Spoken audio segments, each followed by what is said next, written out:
بسم الله الرحمن الرحیم. السلام علیکم ورحمت الله وبرکاته. نن زموږ چې کوم ویډیو ده دا د ویسټ منیجمنت باره کې ده چې کوم مونږ کور کې یا کار کې ګندونه جوړیږي، سګند جوړیږي، لکه داسې څیزونه چې زموږ په کار نه وي او هغه مونږ بهر غورځو، کچې چې څه ته وایي.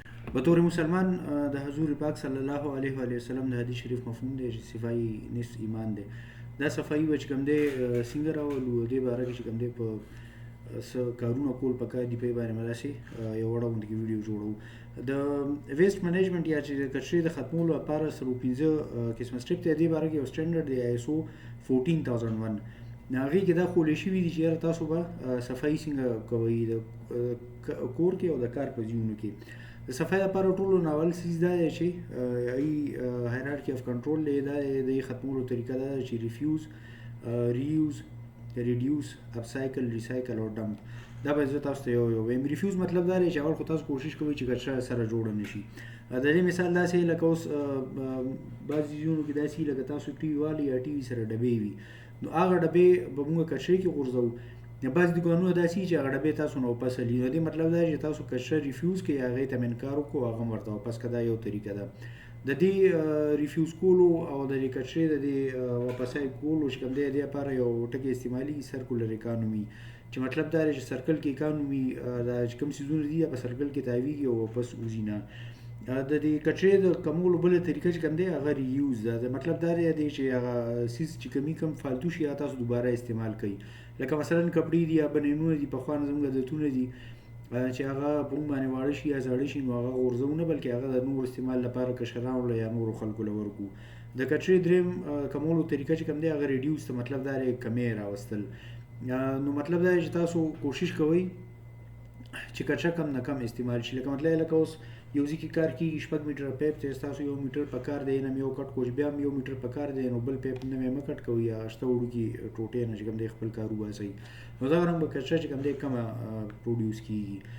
بل دی اپسایکل. اپسایکل مطلب دا دی چې دغه څیز یو نوی څه استعمال ښه استعمال راشي. لکه مطلب لکه کچن کې زموږ د فروټو چیلکې وي یا مطلب لکه بچی خوراک او روټۍ وي، نو هغه سړی چرګانو ته هم اچولی شي. او دې نه علاوه د هغې نه د سرې جوړولو یو طریقه ده، په باندې بیا چې ته ویډیو وکړو، مطلب لکه یې نه سړی سره جوړولی شي او دوباره بل استعمال ته راویستی شي. بله طریقه څلورمه چې کوم دی ریسایکل ده.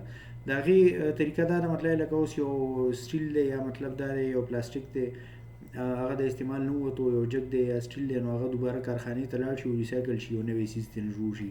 او په اخره کې یا ډمکول یا کچرې ته یا مطلب لکه د ګنځي د غورځول دي، کم چې کم دی ټولو نه اخرنی آپشن دی. نو مطلب لکه تاسو پر آپشنز باندې داسې راځئ چې اول به مطلب کچره ریفیوز یا دی نه انکار کوئ، بیا به دوباره استعمالوئ، بیا به چې کوم دی کچرې پیدایش کم کوئ، بیا به چې کوم دی د یې څه بل استعمال ګورئ، اپسایکل به کوي یا به ریسایکل کوي. او که د ټولو نه ونه شي نو نه پس چې کوم دی دا به ګند ډیران ته غورځولي. دغه طریقه ده.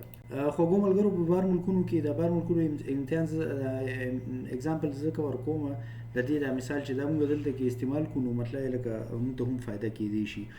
بهر ملکونو کې 15 قسمونو کې چې کوم دی کچره بېله بېله کوي. لکه جاپان مثال چې والی، نو هغوی یو سوځېدو والا برنیبل ویسټ بیلوي، یو چې کوم دی ریسایکلیبل ویسټ چې کوم ریسایکل کېدی شي هغه بیلوي، بل چې کوم دی هغوی درېیم چې کوم دی داسې اور سایز لکه غټ سایز والا کچره بیلوي. سوځېدو والا کچرې چې کوم دی کې لکه مطلب لرګی دی، پلاستیک دی یا کاغذ دی، هغې نه دی دا کارلی چې هغې یې سوځوي او دوباره ترېنه بجلي جوړوي. چې کوم ریسایکلیبل ویسټ دی هغه لکه پلاستیک دی یا ګلاس دی یا سټیل دی، هغه دوباره ریسایکل کوي، نوي څیزونه ترېنه جوړوي. او اور سایز څیزونه داسې چې لکه هغه یو قسم ویسټ نه وي، لکه مطلب لکه یو ټي وي دی یا فرنیچر دی، پکې کپړه مي، پکې سټیل سپرینګونه مي، یا مطلب لکه پکې لرګي مي، نو هغه اور سایز ویسټ بیل ځي، هغه کارخانو ته ځي، وایي کې چې کوم دی دا چې کوم دوباره دا دوه قسمونه ریسایکلیبل او برنیبل وي دا ترېنه بیلوي او دغسې هغه ټول څیز ریسایکل کړي. د دې لپاره دې هسې کار کړي چې کوم د ریسایکلیبل او برنیبل ویسټ یا اور سایز دی، د دې لپاره بیل بیل قسم رنګونو والا ډرمونه وي، لکه شنه او سره او ودي دغه شان بیل ډرمونه وي، نو اول نه یې کې بیلوي په کور کې، نو بیا چې کومه کارخانو والا وړي نو یې ته پته لګي. ویسټ منیجمنت کې دا هم راځي چې تاسو اوبه د اوبو خراب استعمال نه کوئ، هغه دوباره استعمالوئ. او دغه رنګ د بجلي استعمال هم په کور کې کم وي. دا هم چې کوم دی د ریسورسز یا د زموږ چې کوم څیزونه موږ ته اویلیبل دي د استعمال د هغې د ضایع کولو د کمولو یو طریقه ده.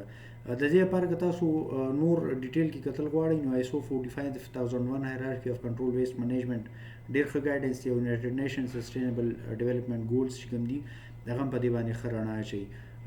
د دې خبرو یاد ساتلو لپاره د کار په ځایونو کې او په کور کې موږ ځان ته ساينس یا داسې څه لیکلي ځایونه پوسټونه لګولی شو چې موږ ته بار بار را یادېږي چې مطلب دا دی چې دا موږ به چې کوم دی کچره څنګه کموو.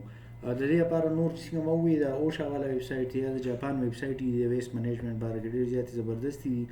د دې چینل نورې ویډیوګانې وګورئ او لایک یې کوئ، شیر یې کوئ، او که دې کې څه غلطي شوي یا څه زیاتي پکې کول غواړئ باندې کمنټ وکړئ. الله تعالی زموږ د ټولو حامي او مددګار شي. د لوی الله په امان.